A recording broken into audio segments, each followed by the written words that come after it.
యుఎస్లో డాక్టర్గా స్థిరపడాలని అనుకుంటున్నారా? అయితే అతి తక్కువ ఖర్చుతో ఎగ్ప్లస్తో సాకారం చేసుకోండి.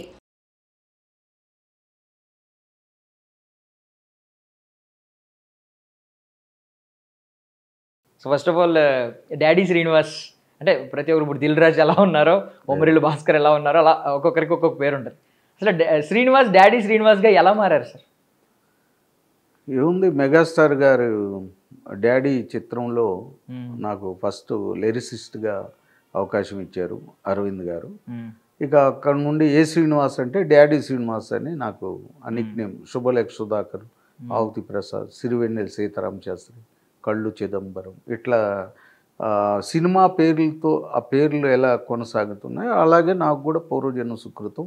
ఒక మెగాస్టార్ గారి చిత్రాన్ని నేను నా ఇంటి పేరుగా డాడీ చిత్రాన్నిగా మలుసుకుని ప్రేక్షకులందరూ నా అభిమానులు కానీ వాళ్ళందరూ డాడీ శ్రీనివాస్గా నన్ను గుర్తింపు తెచ్చారు. ఈరోజైతే మీరు ఎంత సుపరిచితులు, ఎంతోమంది అభిమానాన్ని కూడగట్టుకున్నారు. కాకపోతే ఒకప్పుడు శ్రీనివాస్గా ఎన్నో ఆశల్ని మూట కట్టుకుని ఇక్కడికి వచ్చి ఉంటారు, కృష్ణానగర్లో అడుగు పెట్టుంటారు. సో ఆ ప్రస్థానం గురించి, ఆ కథ గురించి మేము తెలుసుకోవాలనుకుంటున్నాం సార్. అసలు శ్రీనివాస్ గారు ఎక్కడ పుట్టారు, మీకు సినిమా అనే పిచ్చి ఎలా మొదలైంది, ఎలా ఇక్కడ అడుగు పెట్టారు? మాది అంటే గుంటూరు జిల్లా చుండూరు మండలం దుండుపాలెం గ్రామం. ఒక మాస్ అంటే డి విలేజ్ అనమాట, డి మాస్ విలేజ్. అటువంటి ఎక్కడో మారుమూల కుగ్రామంలో పుట్టి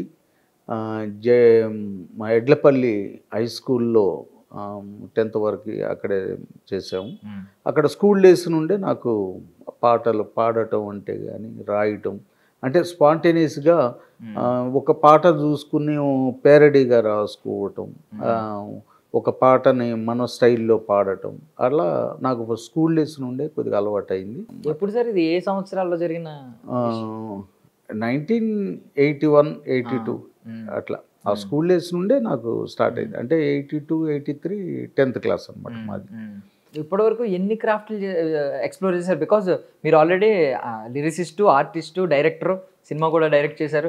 ఇంకా ఎన్ని క్రాఫ్ట్లు సార్ మీరు చూసినవి?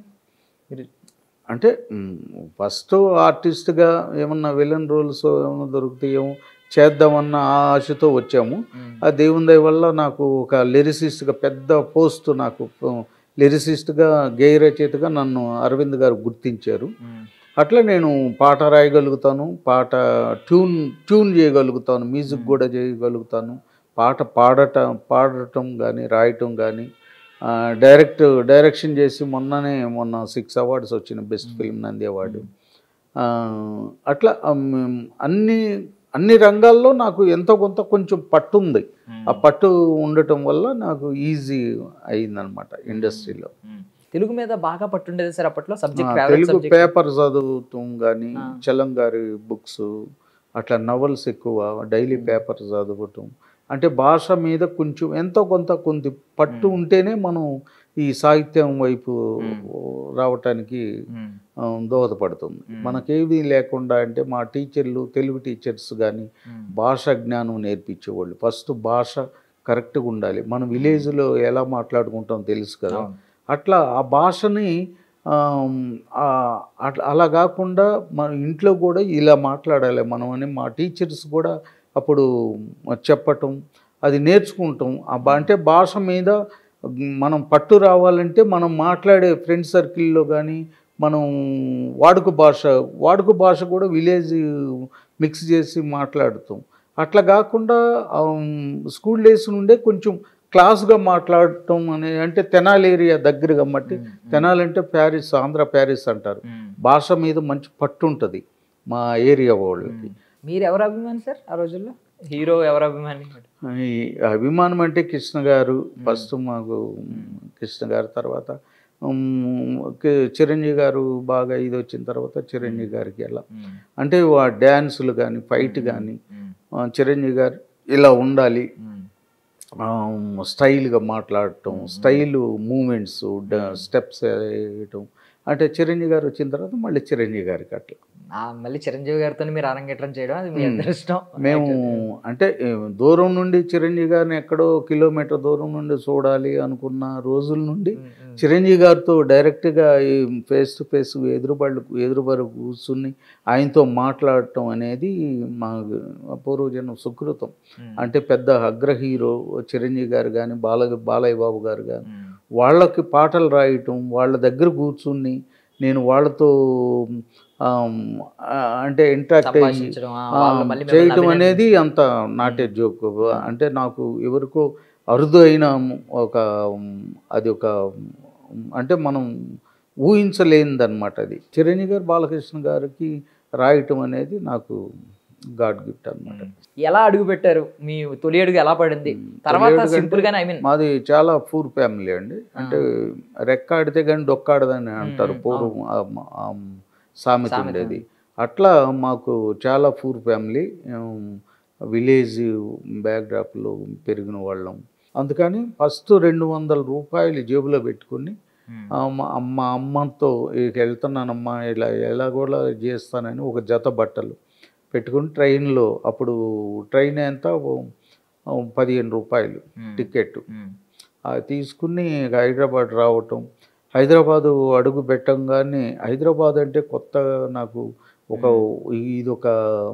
ఇదొక మాయాలోకం లాగా అనిపిస్తుంది. అప్పుడు చూడంగానే ఇంత పెద్ద నగరంలో మనం ఎలా ఉంటాం, అది చూస్తే ఆ కార్లు, ఆ ట్రాఫిక్ అవన్నీ చూస్తే అప్పుడే నాకు చాలా ఆశ్చర్యంగా ఉండేది.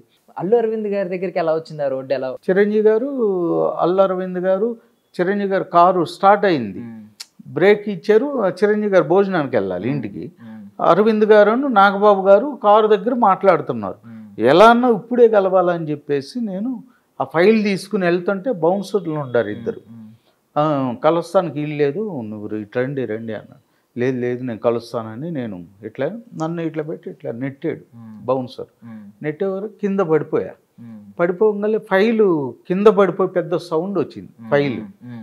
ఆ ఫైలు కింద పడంగానే అరవింద్ గారు ఇలా చూశారు, చిరంజీవి గారు, అరవింద్ గారు, నాగబాబు గారు ఇలా చూశారు ఎవరు ఏంటి అని. నేను పడే వరకు అరవింద్ గారు అన్నారు, అరే పాపం పడ్డాడు, లేపండాయా, లేపు అని బౌన్సర్ అన్నారు. ఆ బౌన్సర్ వచ్చి నన్ను గట్టిగా ఇట్లా పెట్టి గిచ్చాడు. గిచ్చి నేను చెప్తుంటే నువ్వు వినవు, మీ వల్ల నాకు తిట్లు పడతాను, అది పెట్టి నువ్వు వెళ్ళిపో అని చెప్పి నన్ను గట్టిగా ప్రెస్ చేసాడు. ఇట్లా లేపిన తర్వాత నేను అక్కడ ఉన్నా. అరవింద్ గారు దగ్గరికి వచ్చాడు. ఏంటి బాబు, ఏంటి, ఎవరు అంటే, పోతలే సార్ ఈయన చెప్పినా కానీ వెళ్ళిపోవట్లేదు అంటే, అప్పుడు అరవింద్ గారు వచ్చి ఏంటి బాబు అన్నారు. ఏం లేదు సార్, చిరంజీవి గారిని దృష్టిలో పెట్టుకుని ఒక 2-3 సాంగ్స్ రాసుకున్నాను సార్, అది మీకు వినిపించాలని ఎప్పటి నుండో ఆశపడుతున్నాను సార్ నేను అంటే, పాడండి తొందరగా, చిరంజీవి గారు బయటికి వెళ్ళిపోతారు భోజనానికి, పాడేయండి అన్నాను.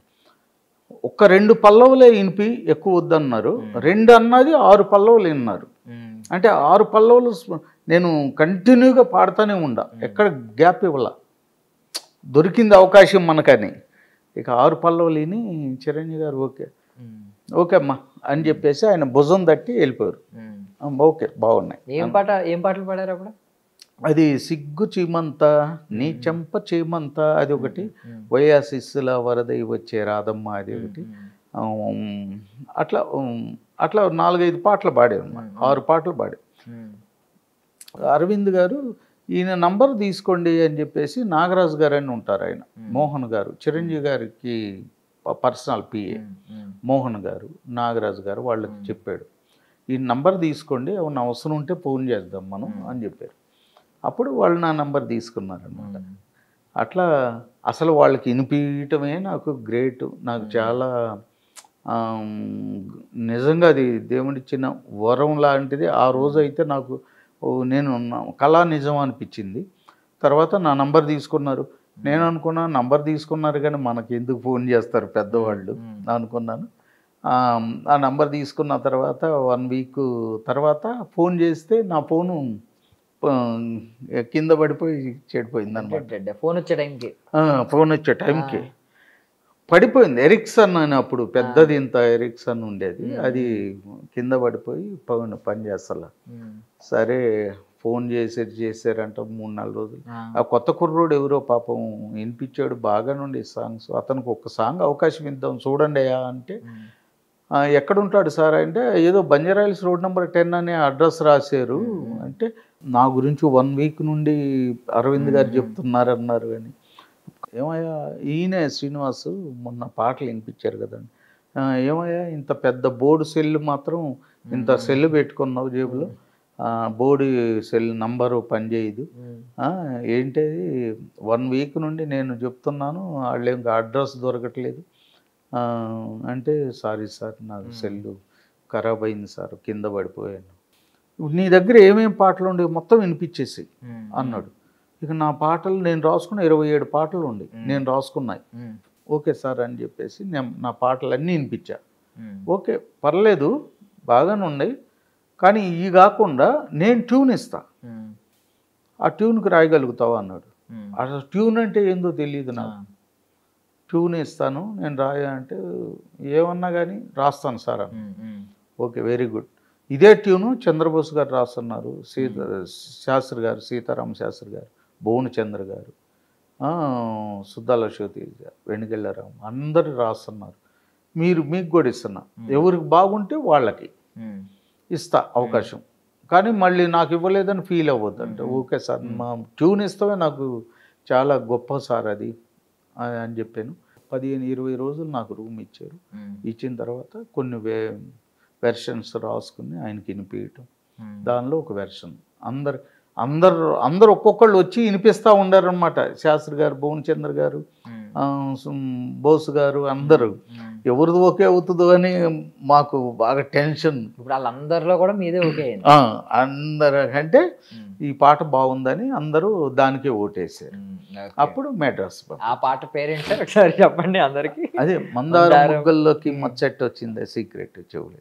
సో మొదటి పాటే చిరంజీవి గారి దగ్గరికి వెళ్ళింది, అది అద్భుతమైన పాట, అంతమందిలో మీ పాట సెలెక్ట్ అయింది, మీ లిరిక్స్ సెలెక్ట్ అయింది. అది ఒక ఎగ్జామ్ అండి, అంటే ఒక ఎగ్జామ్ లాగా పెట్టారు అది. దానిలో పాస్ అవ్వటం అనేది, అందులో గీత స్టార్ ప్రొడ్యూసర్ అరవింద్ గారు, మెగాస్టార్ చిరంజీవి గారు, సిమ్రాన్ గారు హీరోయిన్, ఎస్ఏ రాజ్ కుమార్ గారు మ్యూజిక్ డైరెక్టర్, సురేష్ కృష్ణ గారు డైరెక్టర్, ఇది సాంగ్ కొరియోగ్రాఫ్ చేసింది India's number 1 choreographer Saroj Khan madam. ఇంతమంది పెద్ద లెజెండ్స్ అనమాట. సిల్వర్ స్క్రీన్ మీద ఆ పాటకి చిరంజీవి గారి స్టెప్పులు ఇవన్నీ చూసిన తర్వాత, కంపోజిషన్, ఆ సింగర్ వాయిస్ ఇవంతా విన్న తర్వాత ఎలా అనిపించిందండి? అసలు ఇది కళ అనేది. మెడ్రాస్ వెళ్ళాను, నన్ను మెడ్రాస్ తీసుకెళ్ళారు. వెళ్ళి రసరాజ్ కుమార్ గారి దగ్గర లాస్ట్ సిట్టింగ్ అది. ఇక ఆయన ఓకే అంటే పాట సాంగ్ ఓకే. ఫస్ట్ పేమెంట్ ఎంత మీద ఇచ్చారు? 35. First song 35,000. Yes. Balayya Babu గారు చూసి, మీ పాట విన్నాం డాడీలో, చిరంజీవి గారి పాట బాగుంది, మనకి తెలంగాణ స్లాంగ్ ఫోక్ కావాలి, ఉందా అంటే ఉంది బాబు గారు అన్న. అది వినిపించాను. అది పోరి హుషారుగుందిరు, హైట్ ఏమో 6 చాలా బాగుందని చెప్పి అది ఎంపట.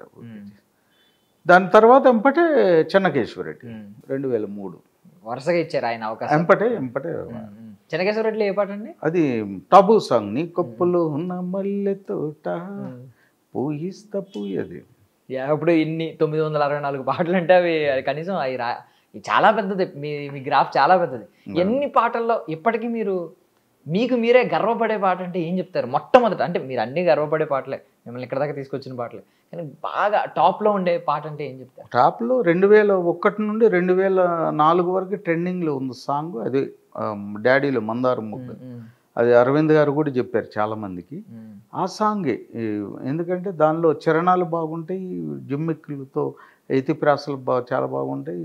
బోస్ అన్న అందరూ అప్రిషియేట్. వేటూరు గారు అయితే very good, God bless you అని చెప్పి వేటూరు గారు. అంటే అందులో వీళ్ళు కొండల్లాంటి ఒక రైటర్లు, గేయ రచయితలు వీళ్ళంతా. శాస్త్రి గారు, భువన చంద్ర గారు, సో మన చంద్రబోస్ గారు, వాళ్ళ మధ్యలో రాశాను కదా ఫస్ట్ సాంగ్. వాళ్ళందరూ అప్రిషియేట్ చేశారు. వాళ్ళందరి పాట కాకుండా మీ పాట సెలెక్ట్ అవడం అనేది అది చాలా పెద్ద చాలా ఎగ్జామ్. నిజంగా మీరు అన్నట్టు ఎగ్జామ్ పాస్ అయ్యారు, డిస్టింక్షన్ లో పాస్ అయ్యారు.